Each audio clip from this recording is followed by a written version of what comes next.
So today we're going to talk about a hacker who goes by the little code name Goosifer with a G. Goosifer. Who is currently doing 7 years in a Romanian prison. And I think the New York Times wanted to interview him. And he said, I'll do the interview, but I need you to say something for me in your paper, news. And I need to verify that you did that. Therefore, I'm going to get one of your papers and make sure that my words are in there. So they agreed, published what he had to say, and then he saw that, okay, they did. Good. I'm sure he has people, family, whatever, that verified, yes, it came out in the paper today or whatever. So, first I want to remind you that I talked about this guy one time before when I found him, and I did a video on it. Not all that long ago, if I recall. And in that particular video, I think he was talking about the fact that he has hacked pretty much any government organization he's hacked into, heads of state, the Bush family, the Rockefeller family, numerous others. The reason he's doing prison time right now is because he hacked the account of some female politician, I think, in his country, and he leaked that information out, which basically proved Colin Powell, if you remember that turd, was having an affair with this woman, this politician over in, I guess, Romania or whatever. So they got him for, 2 accounts of email hacking or something, and basically gave him the worst possible sentence that they could. Hacking 2 email accounts, 7 years in prison. Reading someone's mail. Think about that. That's what it amounts to. Reading someone's mail, 7 years in prison. Now, if he read my mail or your mail or email, almost nothing would happen. But because it was some crooked politician that he exposed having an affair with Colin Powell, which is a way to say, I think there's some favors going on here back and forth. Some debt our country may have taken on thanks to this corrupt female politician and her little buddy Colin Powell, right? I mean, they're upset, naturally, so we're going to put them in prison as long as we can. So I had to refresh my memory on, what was it that he said, though? I remembered that, but I was like, well, what was my other video about? It's been a little while. So I went and did a quick little search for this guy again. I was like, oh, okay, that's what it was. And he claims that the club, our pals, the elitists, plan on carrying out some type of false flag attack, another 9/11 type of event on American soil. Again, it'll be them again who did it. Blame it on a terrorist, blah, blah, blah. Same old story. You've heard it before. And he mentioned, too, he said it's going to either happen in Chicago or an unnamed city or area in, I think, Pennsylvania. One or the other was what he determined they were going to do this in. Does this guy have any track record with me or anyone else that I know of? Honestly, no. Never even heard of him until that first thing I just mentioned to you about this false flag. And I mean, the research shows he is who he says he is. I mean, he is that deal for a hacker. That's that dude, basically. So, okay, whatever. Still remains to be seen what happens. But when he said Chicago as one of these targets, potential targets, or somewhere in Pennsylvania, that's what really piqued my interest and made me do the video originally. Because in what city is the CME group located in? The COMEX. Where do they handle that? Oh, Chicago. The Chicago Mercantile Exchange, the CME. Oh. That's when a little bit of an alarm bell started ringing in my head. What does the club always do to get out of stuff? They destroy something. They destroyed the Twin Towers and Building 7. So much financial investigative material, from Enron scandal to the WorldCom scandal to other scandals, even in the 80s, the savings and loan scandals were stored in Building 7, still not completely closed out. And they don't want their club members to go to prison or jail, so what are we going to do about that? We're going to destroy the whole damn building. And your evidence is going to go away forever. That is why Building 7 had to collapse on 9/11 also. Most people don't even know that there was a third building known as Building 7 that fell straight down just like Buildings 1 and 2, yet was not hit by a plane or sustained any significant damage whatsoever other than a small fire. And NIST, National Institute for Technology, came out and said, we've done our final investigation. Here's what we found why that building fell. Okay, dying to hear this. Go for it. What is it? One beam out of 24 beams, massive structural beams, failed due to fire. Again, due to fire. And the whole damn building fell because one beam out of like 24 failed.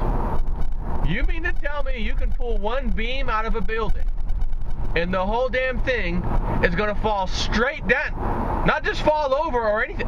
Fall straight down in a nice, neat pile of rubble, just like you see when they destroy these buildings in Las Vegas to put up new hotels, i.e. demolition.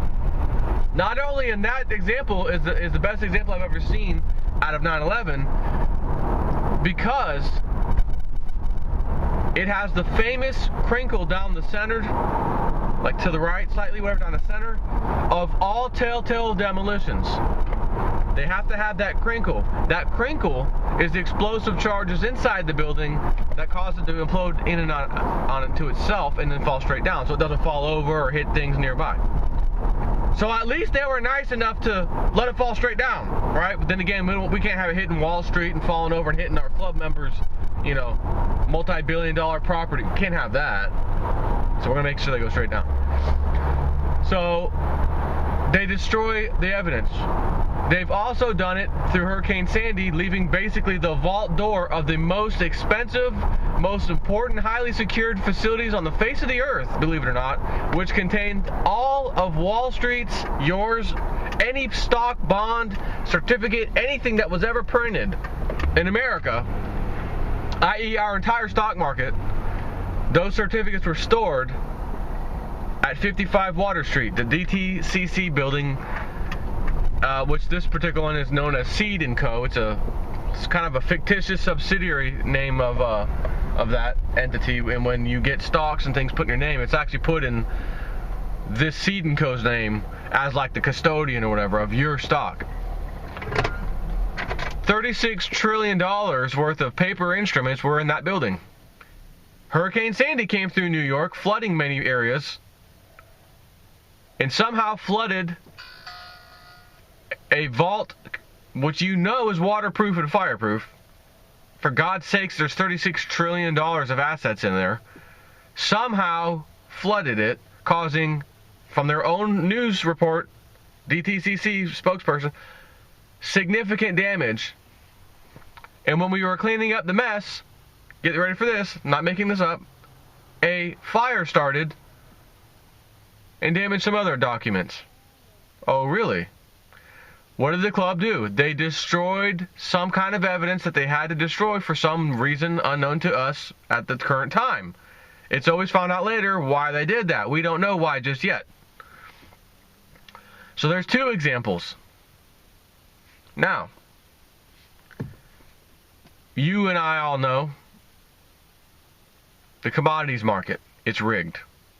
The stuff they say they have in stock, mainly for gold and silver, does not exist. We've been using the gold and silver that we store for other countries in our protective safes, vaults, wherever we technically store it. We have used that up. That's the problem. That's the problem. I'm telling you this, and the government hasn't admitted this, but I'm telling you this. We have used up other countries' gold and silver we were supposed to be safekeeping for them. to make it look like our financial system is stable, our dollar is strong, everything's good. And those walls are crumbling. And country after country has been and still is asking for their gold back. We had our own state of Texas tell the Federal Reserve, well, you have $1 billion worth of gold in one of your secure vaults. That's ours, our state's. We just put up and are finalizing our own secure storage location. We would like that back now. Again, this is just a state. We have countries asking the same thing. You know the story of Germany. Yeah, we'll give it to you in 7 years, Germany. Wait a minute, we gave it to you in full, you have it now. We would like it now. I'll give you back 50 tons a year for the next 7 years. Well, okay, I'll accept that. The first year doesn't even go by, it's time for the payment. Where's our 50 tons? Here's 5. And hold off on asking for the rest of it. Let's renegotiate on this whole thing. Oh, okay. So, there is clearly, it is so obvious when you see that story come out, news story, Germany can't have its gold back for 7 years. That tells you immediately, whatever that country is that owes Germany this gold, they ain't got the gold. It's obvious. So if we don't have the gold, but we pretend we have the gold and silver on our COMEX market, and we're getting down to fumes, let's say, and we're going to get to a point where we cannot make delivery on gold and or silver. It's going to happen. You're the club. The CME group is ran by the club. They know exactly what the numbers are. They know everything that you and I don't know. And if they're running on fumes, they know when they're running on fumes. And when they get to a point when they say, guys, it's showtime, or else we're going to prove to the world we never had this gold and silver, and then we're in big trouble. How do we deal with that? Guys, we need a false flag attack on, the COMEX? Have a false flag attack on the COMEX. It'll take the commodities out. Trading will cease. Can't trade gold and silver currently because the COMEX was just attacked by, pick your favorite terrorist. Al-Qaeda, they're retired. Taliban, now they're retired.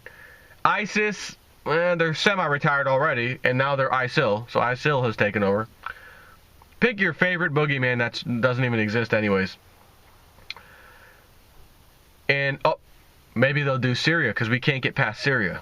We just had this little summit with Russia, had our spokesperson over there, and Russia pretty much told us, yeah, you guys want to. Russia played it smooth. They played it perfectly. They didn't say, look, we know ISIS and it's fake. We know it's you guys creating these groups and funding them. Everybody knows it. He could have said that. He played it smart. Putin played it smart and said, you guys went into Iraq. Iraq's now being overrun by ISIS and other terror groups. It's completely unstable. And, when Saddam was there, at least it was stable. The citizens had a stable environment. It's worse off now than it was before. He says Lebanon. Excuse me, I mean Libya. I meant to say Libya. Same thing happens. He's overthrown. ISIS, ISIL, other terror groups come in. It is completely unstable now. Far worse off than it was when Gaddafi was there. So our standpoint as Russia, we don't agree that Assad should be. We don't agree that the world community should ask him or make him step down. Only the people of Syria should ask or have him step down, because that's their country. Something along those lines is what he says. And our bozo spokesperson could not say a damn thing to that. He didn't even say, look, the U.S. is making Iraq unstable, is making Libya. He could have said that. He did say, and let's be honest, he says something like that. Our intelligence groups, a lot of other countries' intelligence groups, we know the U.S. is still in Iraq. There's thousands of troops there. We know this. So you're still there, and it's still very unstable. Again, U.S. couldn't even say, the spokesperson couldn't say anything to that. Just, oh, okay, you know, thanks. Like, oh, yeah, you pretty much just schooled me. Can't really comment on that. So my opinion, my video at that time said, you know, this is interesting because I have another video previously done by me about why Chicago would be a prime location if the club wanted to do a false flag attack. The Sears Tower, which is called something else now, right? The World Trade Center Tower, the Sears Tower, another big monument, is in Chicago. The CME Group, there's another part of the exchange there. There was numerous, and I pointed on the map, guys, there's like 3 or 4 targets that I'm seeing right now that if they had to destroy the COMEX, this is the city they're going to do it in. They're going to make something happen here. That's my opinion. Next false flag, I think, will be here. That's what I said. This is a while ago. So, old Guccifer, the hacker, now that he got his story out, whatever, he's agreed to do the interview. They're interviewing him. And he talks about numerous things. You know, have you ever hacked the Pentagon? Oh, yeah, of course. You know, have you done that? Yeah, oh, yeah. Whatever. And he starts talking about America for a second. He says, this is this year, he said. His interview was from this year, recently. And he says, I don't remember why he got on that particular subject for a second, but he says, and it was like a 10-minute little interview, I think. I watched it and listened to it. And only like at the 10-minute mark, I think, is when he, maybe it was like 15 minutes, but whatever it was like at the 10-minute mark or something like that, he starts to say this, and it's the only important part of the whole thing as far as I'm concerned. And he says, you know, Americans, because he's hacked into these high-level people. He knows, and he says it, these people literally run the world. And I've discovered that by hacking them. And they basically have something in store for the world. And in America, something's going to happen this year. And he says the Americans, they don't want to hear this. You know, their lifestyle, the way they live, they don't want to hear this. They don't want to hear this. But it's going to happen this year. And they're going to be in for a shock when it happens to them. So I'm like, wait, what is it? Like, this what? What's going to happen? He never said it. But I listened to it again. And those, you know, Americans don't want to hear this. What does that mean? To me, that means your lifestyle is going to change. The old American dream thing you thought you were going to be living and working up for and having at some point, plans have changed. Oh, they're going to get better? We're going to be the new leader of the world? Like we're going to change our... Nah. Matter of fact, you've been fired. The whole world is currently in the process of firing you. Not letting you go nicely. Fired. And because you guys use 25% of the world's output and resources, and you're no longer the king, which you don't know that yet, but you're about to find out. You're going to get this pink slip, so to speak. Yeah, that whole thing's going to change too. Which obviously means your lifestyle will be changing for the worst, not for the better. So when he says, yeah, the Americans, they don't want to hear this. They don't want to hear this. But it's going to happen this year. They're gonna deal with it this year. I'm thinking, what? Deal with what? Say it. We already know. Lindsey Williams, the end, the 7 cycle, all that crap. There's a cult. It's gonna happen this year. It has to. It has to. And if this guy has hacked the Rockefellers, the Bush family, he says, Pentagon, every major thing you can think of,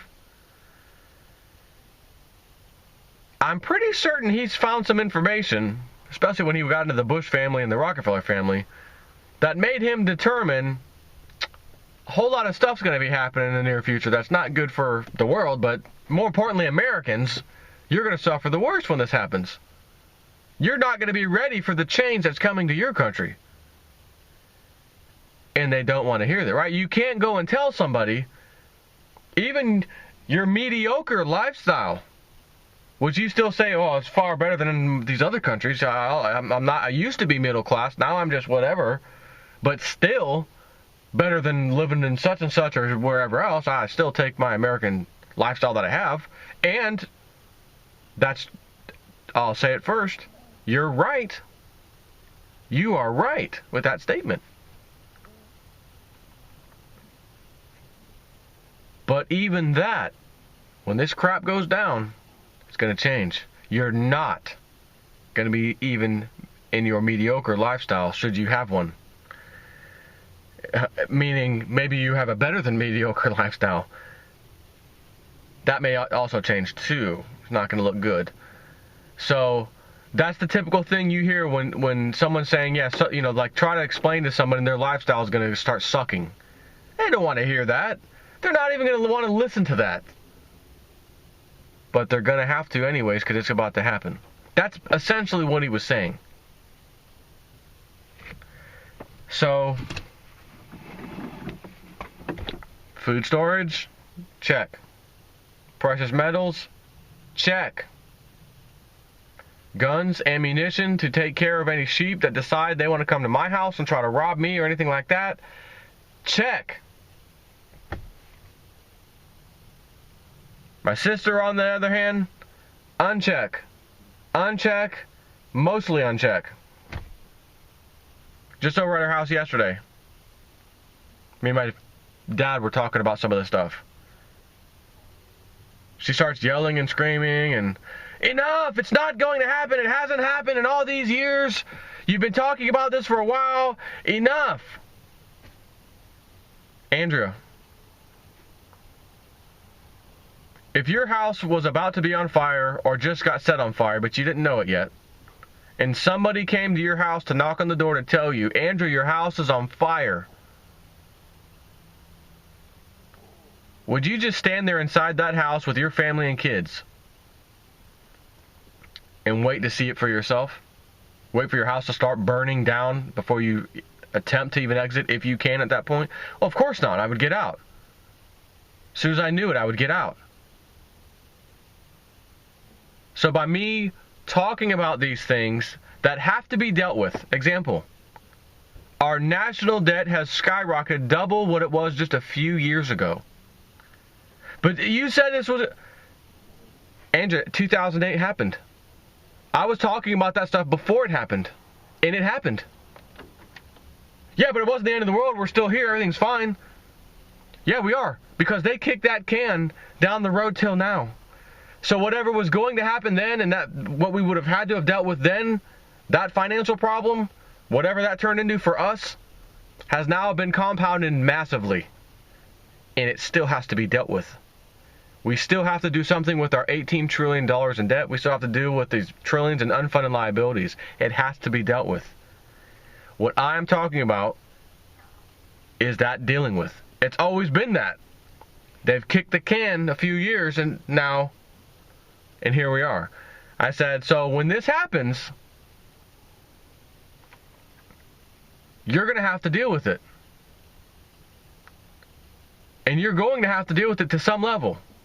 Yeah, but my husband does landscaping, and matter of fact, we've gotten more customers. We've done a little bit better in recent times. I said, you know what? The company I work for has too. We've hired a bunch of new people. Numbers are up on the board for sales. And I work there, so I get to see that firsthand. Hey, wait a minute. We're not in a recession here. But I also see that there's 50 million people on food stamps. Unprecedented number for the United States ever. Never been higher. What does that mean? If you have better job opportunities and I've got better sales numbers on the board, the company I work for, does that mean we get to ignore 50 million people on food stamps in our country, $18 trillion in debt, and then 50, 60, 70 trillion in unfunded liabilities like Social Security, other things, pensions? Andrea, that has to all be dealt with. I've got like 16,000 subscribers on YouTube. I'm pretty sure one of them one of them would say you're out of your mind, everything you've been talking about all these years is complete nonsense, give it up, this is stupid. Somebody would say that. Yeah, but they're all into what you're into. Andrew, there's 16,000. Well, yeah, but they're all like, okay, so what does that mean? We're all crazy and out of our minds? Well, no, but you shouldn't harp on it. I said, Andrew, I wasn't harping on anything. Matter of fact, I had a really interesting email from Cliff High, the Webbot dude, which I was telling my dad about at your house. We're here. You pretty much jumped into my conversation and started like yelling and jumping around and what the hell you do? Well, I heard you talking about the economy or something, and I thought, oh, here we go again. Hasn't happened all these years. So that means it's not going to happen. It means the debt just is gone. It's invisible. She has no answers. She's one of those people that has to be a part of any conversation she can get into, say something as if she knows what the hell she's talking about, when she never does, but still has an opinion that would make you shrivel. So I'm going to do another video real fast about this interesting email I got from Cliff High in a future report, or not report, future data set he was looking at years out from now, in which I am a part of. Again, second time. Only happened one other time ever, and it came true. So now he said, oh, you're in it again in the next few years. I'm going to talk about that next.